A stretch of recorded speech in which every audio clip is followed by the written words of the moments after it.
আসর ঘরে আমার নব্য স্ত্রী জিজ্ঞেস করলো, কোন বিষয়ে আপনি সবচেয়ে বেশি কষ্ট পান? আমি আবার স্ত্রীকে জিজ্ঞেস করলাম, কেন এমনটা তুমি জানতে চাইলে? স্ত্রী বলে উঠলো, আমার কারণে আপনি যদি কষ্ট পান সেই বিষয়ে আমি সতর্ক থাকব। ভবিষ্যতে আমার কারণে আপনি যাতে কোনো কষ্ট না পান বা আমার কারণে কোনো দুঃখ না পান। ওর কথা শুনে আমার খুব ভালো লাগলো। মনে হলো মেয়েটি আমার জন্য পারফেক্ট একটা বউ হবে। শুরুতেই আমার দুঃখগুলো শুনতে চায় যাতে আমি দুঃখ না পাই, এটা মনে মনে ভেবে খুব খুশি হলাম।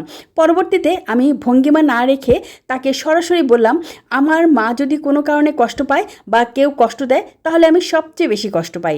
আমি আমার মায়ের কষ্ট দেখতে পারি না, কারণ হচ্ছে আমি মাকে অনেক ভালোবাসি। আমি খুব ছোটোবেলায় আমার বাবাকে হারিয়েছি। আমি আমার মা বোন আমার মায়ের সব কষ্ট দেখেছি। ছোটোবেলা থেকে মা আমার এবং আমার বোনকে কোলে পিঠে করে মানুষ করেছে। আমার মা ইচ্ছে করলে অন্য জায়গায় বিবাহ বসতে পারত, কিন্তু আমাদের দুই ভাই বোনের কথা চিন্তা করে আমার মা আর বিবাহ করে নাই। আমার মামার বাড়ির সম্পত্তি বিক্রি করে মামাদের সাথে ঝগড়া করে সেই বাড়ির সম্পত্তি ভাগ নিয়ে এসে এই যে বাড়িটা দেখছো এই বাড়িটা করেছে এবং আমাদের পড়াশোনা করাইছে। আমার মা বাজারে একটা মার্কেট কিনেছে, সেই মার্কেটে 6টা দোকান আছে। ওই দোকান থেকে যা টাকা আসে তা দিয়ে আমাদের সংসার এবং পড়াশোনা খরচ বহন করছে।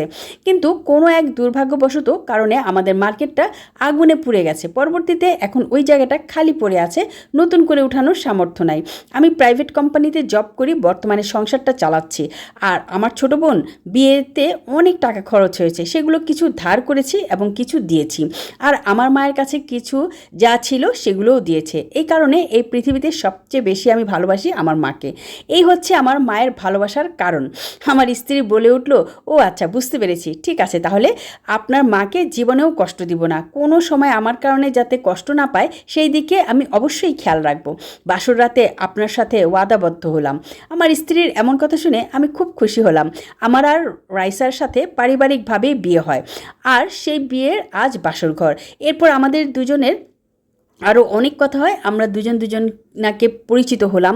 বাসর ঘরের নতুন স্বামী স্ত্রী দেখা হলে অনেক কথা হয়, অনেক গল্প হয়, সারা রাত জেগে কথা হয় বা জেগে থাকতে হয়।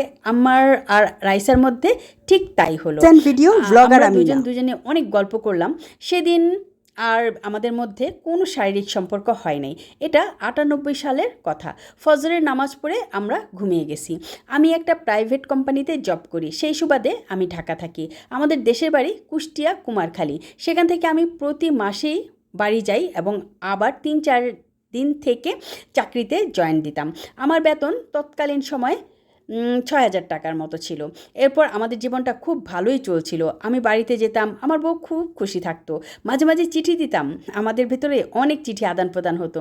মাসে 3টা চিঠি আদান প্রদান করা হয়।